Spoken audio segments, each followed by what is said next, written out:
Terceira dispensação, o governo humano. No ano de 2500 a.C., então, começa ali o governo humano. Por quê? Noé, após o dilúvio, ele desce da arca e ele é a única família que ele está agora morando na terra, porque a humanidade foi destruída pelo dilúvio. E Noé, ele passa agora a governar sobre a terra. Deus dá a ele toda a terra e Deus diz para ele: você agora governe sobre a terra e exerça domínio sobre ela. Toda a terra está sob a tua presença. Sede fecundos e multiplicai-vos e enchei a terra. Gênesis 9:1.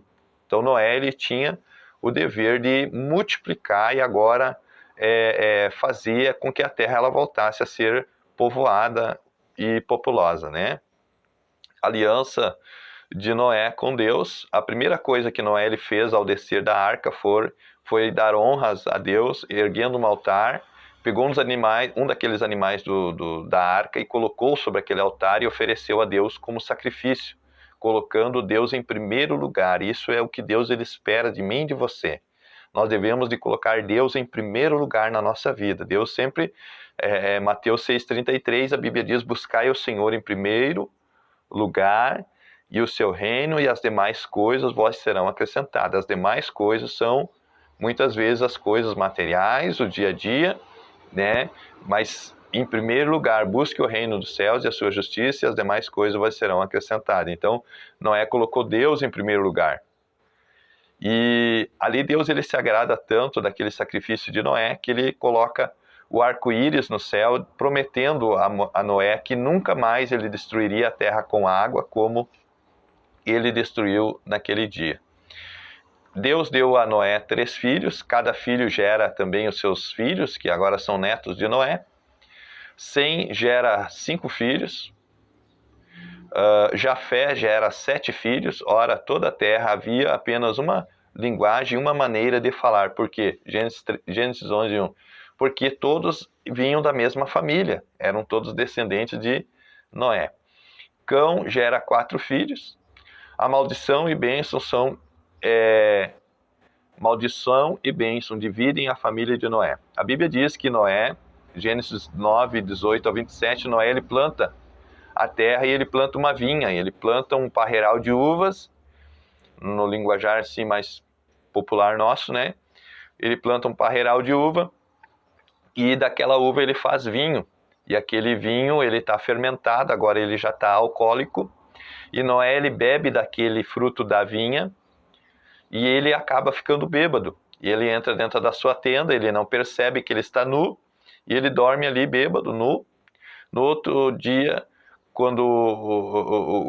naquele dia que ele está nu, o filho mais novo dele, o cão, vai lá e vê o seu pai nu e não cobre o seu pai, não tapa suas vergonhas, sai para fora da tenda rindo do seu pai e conta aos seus irmãos, a Sem e Jafé.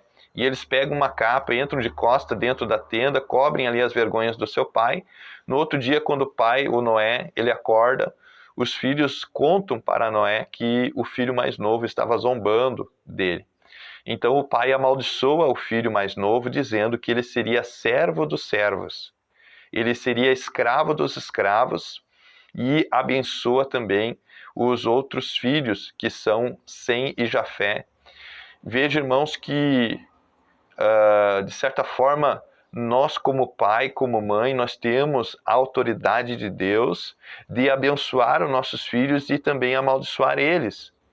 Então a Bíblia diz em Efésios 6, honra o teu pai e a tua mãe, que é o primeiro mandamento com promessa, para que te vá bem sobre a terra e os teus dias sejam de longa duração, né?